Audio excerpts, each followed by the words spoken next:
तो कई मायनों में सफल रहा है प्रधानमंत्री का ये दौरा। और वहीं देखा जाए तो पीएम मोदी की 5 देशों की इस यात्रा का एक मुख्य उद्देश्य परमाणु आपूर्तिकर्ता समूह यानी एनएसजी के लिए तमाम देशों का समर्थन हासिल करना भी था। और इस रिपोर्ट में आपको आइए दिखाते हैं कि न्यूक्लियर सप्लायर्स ग्रुप आखिर क्या है और भारत के लिए इस ग्रुप की सदस्यता हासिल करना इतना महत्वपूर्ण क्यों है। अमेरिका, स्विट्जरलैंड और मेक्सिको के समर्थन के बाद अब भारत एनएसजी की सदस्यता हासिल करने के और करीब पहुंच गया है। भारत ने न्यूक्लियर सप्लायर्स ग्रुप में शामिल होने के लिए अर्जी दी है और 48 सदस्यों वाला ये समूह जल्द ही इस पर अंतिम फैसला ले सकता है। गुरुवार को समूह के सदस्य देशों की अहम बैठक शुरू हो गई है, जिसमें भारत की दावेदारी पर भी चर्चा हो रही है। इस बैठक के बाद फिर 24 जून को सियोल में महत्वपूर्ण बैठक होनी है, जिसमें अंतिम फैसला हो सकता है। इन दोनों बैठकों से पहले समूह की सदस्यता हासिल करने में भारत की कोशिशों को अमेरिका और मेक्सिको के समर्थन से बल मिला है। हाल ही में स्विट्जरलैंड ने भी भारत की सदस्यता का समर्थन किया था। आइए आपको बताते हैं कि ये एनएसजी क्या है और इसकी सदस्यता क्यों अहम है।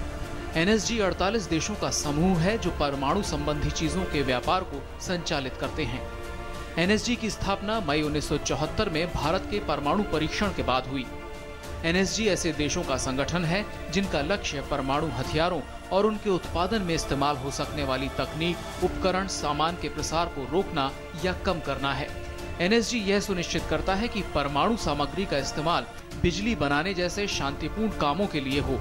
साथ ही ये भी सुनिश्चित हो कि परमाणु आपूर्ति का सैनिक कामों के लिए इस्तेमाल नहीं किया जाए। एनएसजी के 48 देशों में से एक देश भी अगर भारत को शामिल करने का विरोध करता है तो भारत की दावेदारी मुश्किल होगी। चीन भारत की इस मुहिम का विरोध कर रहा है, जबकि अमेरिका भारत के साथ है। भारत के साथ ही पाकिस्तान इस संगठन में शामिल होने की कोशिश कर रहा है, जहां भारत को America, Japan, Britain, France, Mexico जैसे देशों का समर्थन हासिल है, वहीं पाकिस्तान को चीन का समर्थन मिल रहा है। भारत ने एनपीटी यानी परमाणु अप्रसार संधि पर हस्ताक्षर नहीं किए हैं, जिसके कारण चीन भारत को शामिल करने का विरोध कर रहा है। हालांकि फ्रांस भी एनपीटी पर हस्ताक्षर किए बगैर ही एनएसजी का सदस्य बना था। और आइए अब आपको बताते हैं कि एनएसजी में भारत की एंट्री क्यों जरूरी है। देश में ऊर्जा की जरूरत पूरी करने के लिए ये बहुत जरूरी है। अगर भारत को एनएसजी की सदस्यता मिल जाती है तो उसे परमाणु तकनीक मिल सकेगी। साथ ही भारत को यूरेनियम भी बिना किसी विशेष समझौते के मिलेगा। इतना ही नहीं, एनएसजी की सदस्यता मिलने पर परमाणु ऊर्जा संयंत्रों के कचरे के निपटारे में भी सदस्य राष्ट्रों से मदद मिलेगी।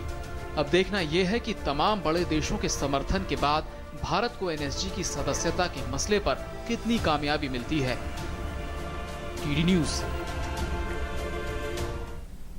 जी हाँ, 24 जून को सियोल में एक महत्वपूर्ण बैठक होने वाली है और प्रधानमंत्री की 5 देशों की जो यात्रा हुई उसमें स्विट्जरलैंड और मेक्सिको का समर्थन हासिल कर भारत एक कदम और आगे बढ़ चुका है, दहलीज पर पहुंच चुका है सदस्यता पाने। बिल्कुल, हालांकि देखना होगा कि न्यूजीलैंड, तुर्की, दक्षिण अफ्रीका, ऑस्ट्रिया जैसे तमाम देश जो अभी भारत के साथ नहीं खड़े दिख रहे समूह में, उनका क्या रवैया रहता है जब अब बैठक हो रही है, चर्चा जारी है।